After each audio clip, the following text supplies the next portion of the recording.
कि वो अपने जीवन संघर्ष को आगे नहीं बढ़ाना चाहती है और साध्वी जीवन की ओर प्रवृत्त हो जाती है और खुद प्रवृत्त तो हुई है, साथ ही साथ वो अपनी दोनों बेटियों को भी अपने साथ ले जाना चाहती है।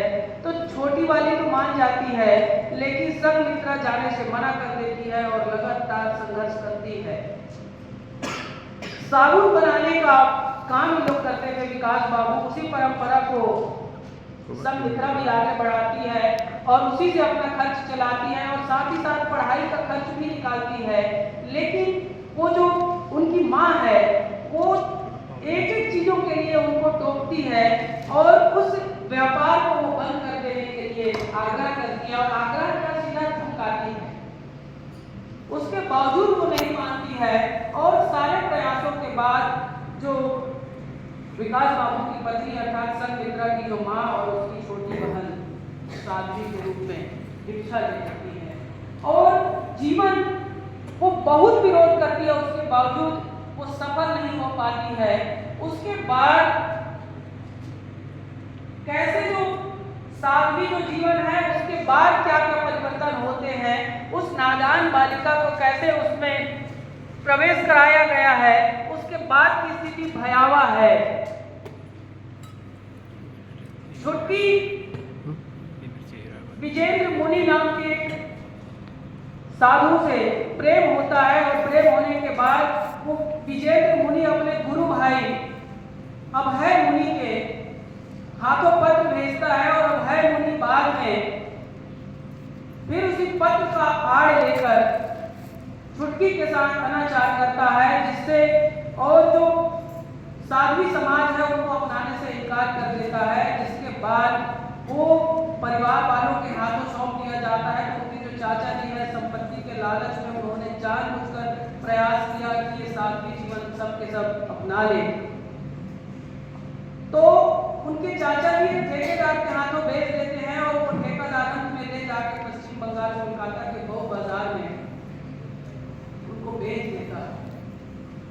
और चूंकि अभय मुनि का गर्भ है और उनसे एक बेटी हुई और उसी वारांगनाओं की जो मुखिया थी वो उनका नाम लेती है ऋषि कन्या।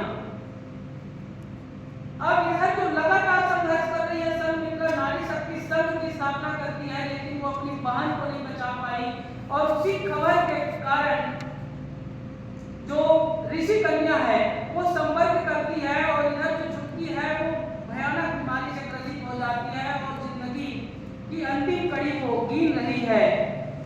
तो ऋषि कन्या का संघमित्रा से संपर्क होता है, ऋषि कन्या उनको लाती है बहु बाजार में, तो वो नाक को मूंदते हुए वहां से गुजरती है। इतनी सड़ाक है, इतनी गंदगी है, बदबू है और उसी बीच वो वहां मिलती है तो देखती है कि जो छुटकी है वो बढ़िया करके जीजी कहती है। तो संघमित्रा कहती है मुझे जीजी मत कहो, दीदी कह लो, क्योंकि वो जानती नहीं है कि ये मेरी बहन है।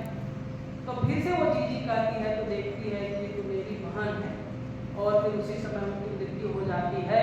ऋषि कन्या को अपने साथ लाती है, लेकिन संघमित्रा संघर्ष करना छोड़ती नहीं है और जिस अभय मुनि के कारण ये हुआ उस अभय मुनि को मृत्यु की घाट उतार देती है और वहां से भागती नहीं है, अपने आप को गिरफ्तार करवाती है।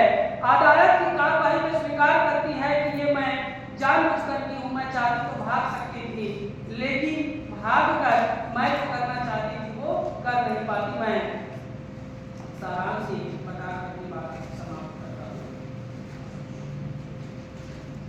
वो कहती है अदालत में,